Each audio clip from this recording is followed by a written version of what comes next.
เบิ่งบ่เบิ่งอยู่สิเบิ่งดูตำคกเอามือขังไว้นะโดยหายขวดหน้าเพื่อนนี่คือได้ดิเอาให้เพิ่นแล้วเว้ย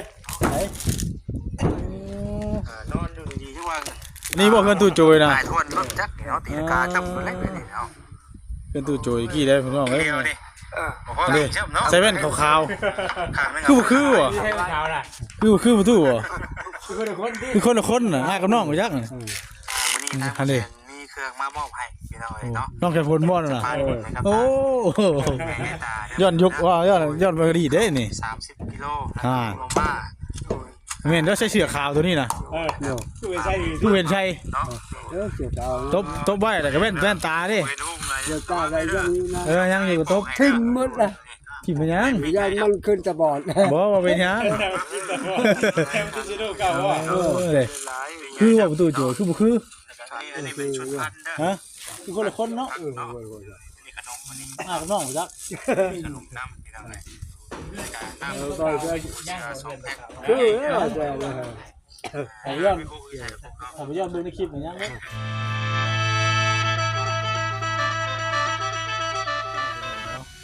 ผมห่วยสบายดีแล้วสวัสดีเด้อพ่อแม่พี่น้อง FC เปิดสุขุสุคนเนาะ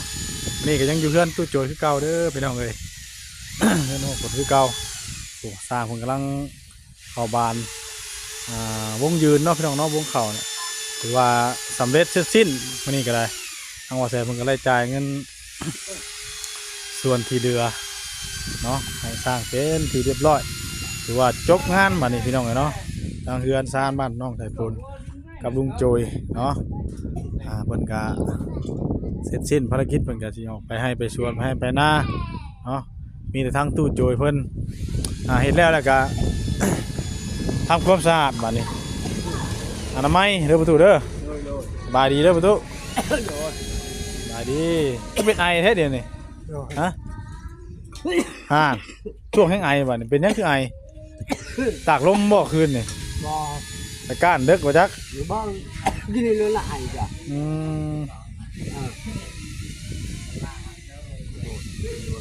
กินเรียนช่างกันเรียบร้อยบ้าน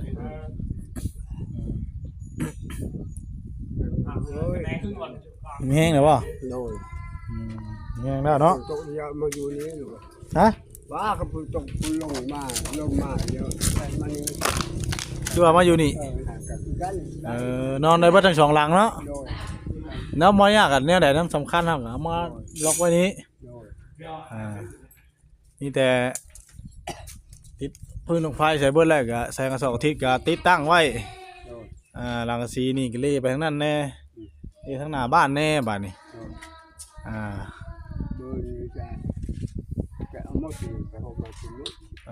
เป็นไม้เป็นยางเขาก็ยกง่ายไปเลยทำความสะอาดน้ำอะไรกันมันแล้วเลยก็พอให้มันอยู่แหละมักม่วงมักไม่บางอย่างก็หักชาแล้วบาดใหม่เนี่ยมันเข่าแล้วบาดมันติดไปเลยมันแตกไปเลยลาบเงาหมดติดง่ายแล้วก็ถือว่าดีใจน้ำขึ้นเด้อกับป้าเนาะประตูไวเติบเนาะไวเติบพอมันบริพันธ์เลยว่ามันสิได้เมื่อคิดเด้อเนาะว่าจะได้ไปสิเนาะมาทราบทุกชายมากอะพอเลยนั้นว่าทำชื่อว่าชั้นว่าพอขึ้นชั้นได้แบบตาพอก็ไปหุงก็ขึ้นเล่าไปจะดีเฮ้ยมองเก่าเมื่อกี้น่ะมูจักมงนี้วะนี่เนาะแถวนี้เนาะดูว่าคิวไก่เจ้าแถวนี้เนาะเอาไปเบิ่งวะเบิ่งดูที่เบิ่งดูตำคกเอามือขังไว้นะหายขวดหน้าเพื่อนนี่คือได้ดิเอาให้เพิ่นแล้วเว้ยนอนอยู่ดีๆทุกวันนี่บ่เพื่อนตู้โจยนะหายทวนรถจักเนาะตีกาจับเล็กๆนี่เนาะเพื่อนตู้โจยกี่ได้พี่น้องเอ้ยใส่แว่นขาวๆคือว่ะคือประตูว่ะคือคนละคนน่ะอ้ายกับน้องบ่จักน่ะอันนี้มีเครื่องมามอบให้พี่น้อง เนาะ น้องแค่ฝนม่วนน่ะ ผ่านหมดนะครับ โอ้ แม่ตา ย้อนยุคว่าย้อนไปดีเด้นี่ 30 กิโล อ่า ลงมา แม่นแล้วใส่เสื้อขาวตัวนี้น่ะ เนาะ ผู้เห็นใช่ เนาะ เสียเอา ตบไว้แล้วก็แว่นตาดิ ไปนุ่งเลย เดี๋ยวตาอะไรยังนี้นะ ยังอยู่ตบ ทิ่มหมดละ ที่มันยัง ยังมันขึ้นตะบอด บ่ว่าเป็นยัง เออ เลยคือว่าประตูโจคือบ่คือ อันนี้เป็นชุดพันเด้อ ฮะคือคนละคนเนาะ นี่ขนมอันนี้ กับน้องจัก ขนมน้ำที่ทำไงน้ำ ก็จะ สองแพ็ค คือแต่เลย ผมย้อนผมย้อนดูในคลิปเหมือนยังเนาะ ไม่ได้ครบนี่เป็นตัวตามแตกเนาะ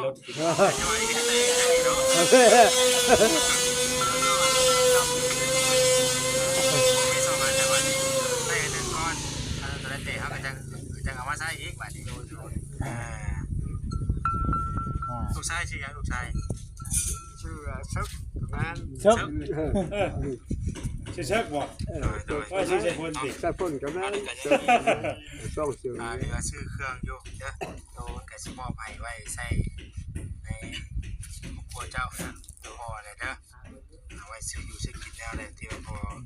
อยากจะซื้อกินเนาะแล้ว ตอนนี้แหละพอเชื่อว่าพวกลูกที่มาให้นี่ให้ ดาวก็ได้ ถ้าบอกคิดมันแล้วว่าบ่ได้ เอาไว้ให้ตรงไว้มีไว้ตรงไว้ชุดเนาะโดย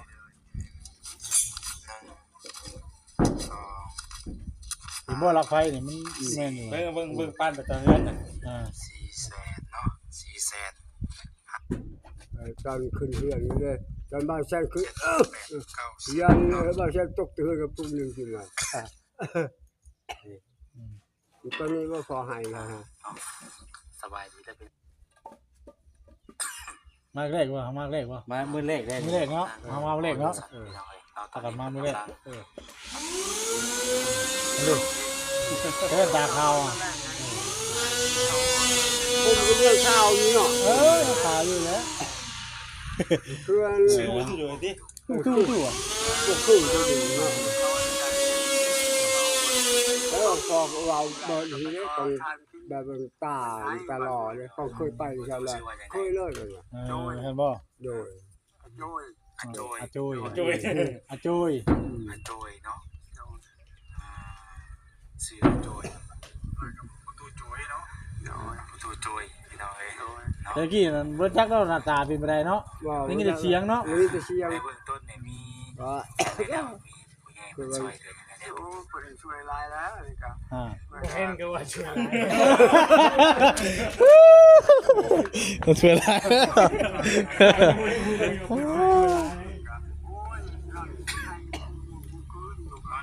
นอนหายคืนบาดเลย ผมอยากอะไร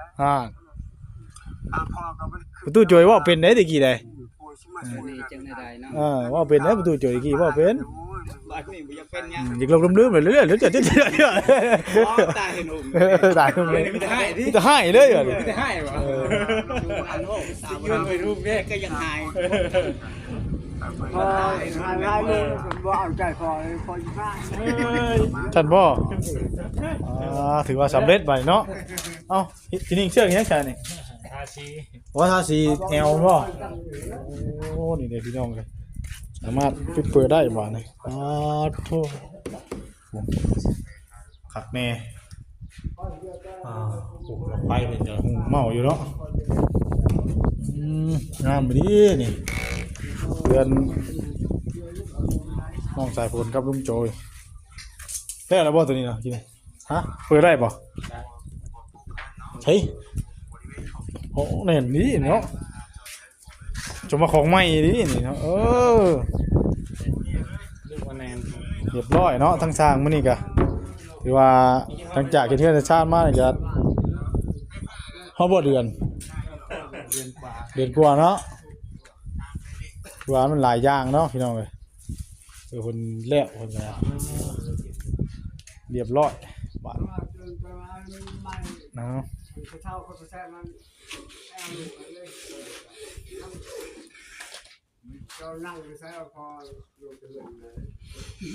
มีแต่ยังเหลือตัวนี้เนาะยังเหลือลูกวิทย์เนาะ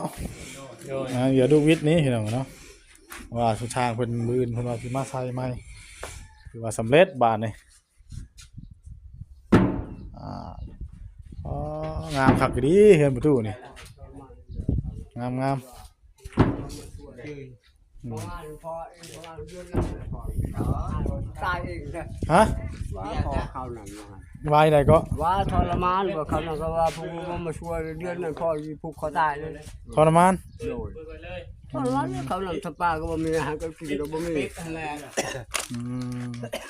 เขาเอาเช้ากินข้าวมื้อว่าผูกเขาตายดีกว่าเด้อว่า เอ้า พ่อแม่ก็ตายหมดแล้วพอคิดฉันแล้วหันแหละว่าพวกลูกมาช่วยก่อนแล้วบ่ไปซะอื่นแล้วพอ บ่ง่ายกับ มันสิลูกเดียวแหละ คิดหยังหมอกชอบบ่เข้าแหล้วเนาะมีแต่เบิดหนทางอะนะว่าล่ะจ้ะ ไปบ่ได้บ่รอดแล้วมีแต่ผูกเขาตายบ่เท่านั้นคือว่าชีวิตพ่อแม่ก็ไปหมดก่อนแล้วแล้วบุญจะทุกข์จะตายก็ดีเพิ่นก็ขนาดที่ได้เฮือนได้สร้าง ดีใจแแล้วบัดนี้มีแต่ว่าง่ายก็ขอบคุณทั้งผู้รักผู้ใหญ่ใจดีใจบุญเพิ่นทุกท่านเนาะน้องนักได้ทั้งแม่เพชรเพิ่นซอยเรือนช้างก็จนแล้วนะเนาะขอบคุณเพิ่นหลายๆเด้อเนาะเพิ่นอยู่ดีมีแฮงอายุมั่นขอนยืน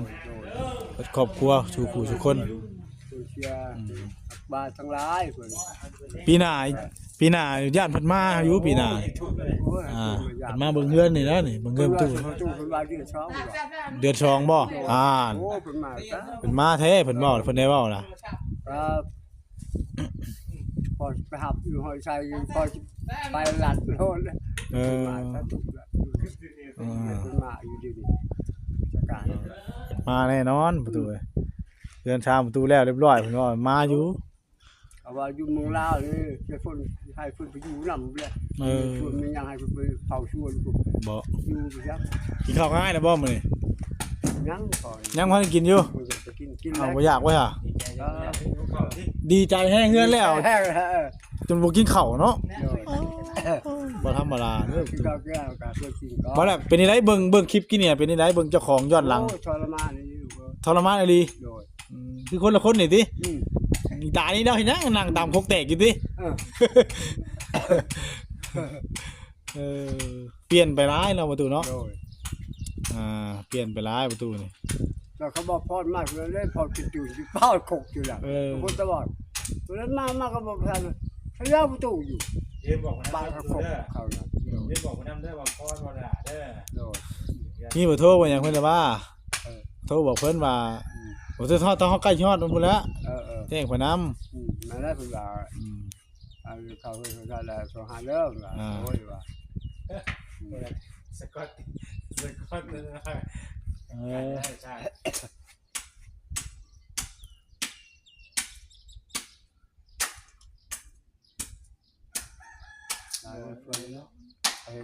บ่เฮาเอาท่าตรุมกันได้ถึงเทิงป่าน้ำหลังได้ป่าหญ้าไว้เลยกัน ใช่เพื่อนคนที่ฉันประมาณเล่าเพื่อนอะไรนอนเพื่อน แล้วก็ถอยแต่ง คนน้อยก็เราหูจัก นี่ตาตีดิน แม่พอกระเชียเลยมาไปแล้วคนเป็นคนพอตายก็ มีแต่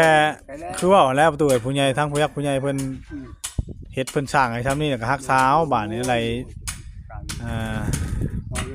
พอให้แบบเป็นโรคตัวอีปิงช่างพอ รักสมรักษาทำให้สิ่งที่ผู้ใหญ่เพิ่นให้เฮามาแบบนี้โอ้ เข้ามาคนบางคนนี่ เอาแล้วก็ได้เจอ บางคนนี่ไปหาเงินเมืองไทยนี่ปี1 2ปียังบ่ได้เฮือนหลังนึงแฮมได้ บ่ขอโทษเลยที่สุดได้เท่าลูกหลานยังบ่ได้ลูกเอ้ยแม่น พอนี่บอกกินแจงพอตัวแม่ยังบ่มี อันนี้ตู้ประตูเบิ่งอยู่ว่านี่ไล่มันก็ดินอยู่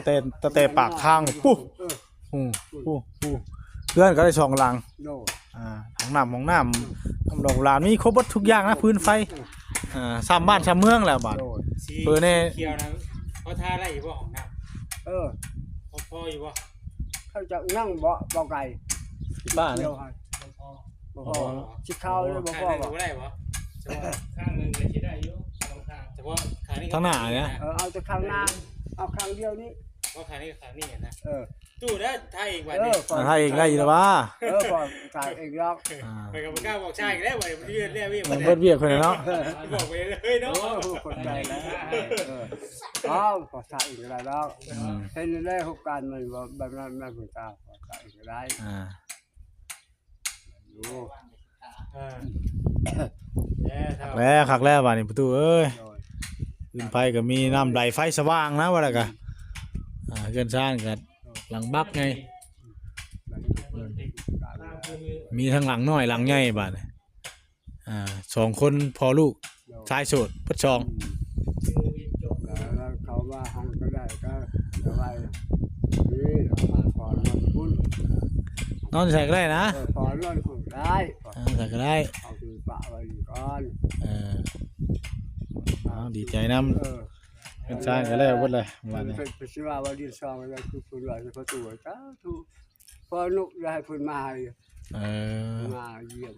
เพิ่นมาเยี่ยมบ่ โดย เพิ่นมาอยู่ดอกทางเบิ่งปีหน้าพุ่นแหละเพิ่นมาหาประตูนี่แหละ ยังคนเงินก็ปีพันภาษาคือเรายังจะให้ได้คือจะให้นี่เป็นให้ลำรวยให้กว้างเต่าให้พ่อทำให้เพิ่นได้10 เท่ากว่าอีก แน่ใดมันขาด โดย แน่ใดมันขาดพวกตกของเฮาก็หามาใช้ โดย หามาเติมใช้แน่ใด ก็ว่าจะอยู่ว่าทางนะครับเนี่ยประกอบผ้า ไม่นะบัดนี้ทุกเดือนเพิ่นต้องมาเก็บเลยบัดนี้ อ้าว เก็บค่าน้ำไม่ได้ค่าไฟ ชีเนี่ยเรียกห้องน้ำ อ๋อที่แรกมาทางน้ำแล้วที่ขาวเลย เอาผลไม้ใช้มาจากยัง ได้เลย เก็บใหม่ เจ็บแขวเอายาฉีดไว้เลยอ่ะ หมดแล้ว น้องดีเดียวก็ให้บักอะไรเงินไปเลยก็เอาคุณก็ดูด้วย เอาแล้วคนเอารถมาเชิงๆนี่แล้วนี่ ไปนาก่อนไปนา เจ็บแขวผมเลยต้นยังเนี่ยน่ะต้มขามป้อม ผมบอก นั้นมันเช่าป่ะ เข้าอมไว้ เนาะ ห่างเลยจุดเกิดจุดสี่แล้วมันตื้มแล้วมันนักแล้วกินมูจับ งามหลายถือว่าเสร็จสิ้นพี่น้องเนาะเพื่อนประตูเนาะงามแล้วเบิ่งไกลๆก่อนพี่น้องเลยจบคลิปนี้ก็จะได้ขอตัวกลับแล้วบัดนี้พี่น้องเนาะเพราะว่ามื้อนี้บ่ได้นอนเด้อบัดนี้พี่น้องเลยขอตัวกลับก่อนนี่เด้พี่น้องป้าเบิ่งไกลๆแฮงงามเนาะคักดีนี่เบิ่งไกลแฮงงามเลยพี่น้องกันเนาะผิดพลาดประการใดกราบขอโทษขออภัยสิพี่น้องเบิดสู่คนเนาะก็ดี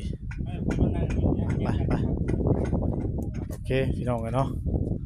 สำหรับคลิปนี้ก็จะได้ล่ำลาพี่น้องไปสำนีก่อนเด้อเนาะ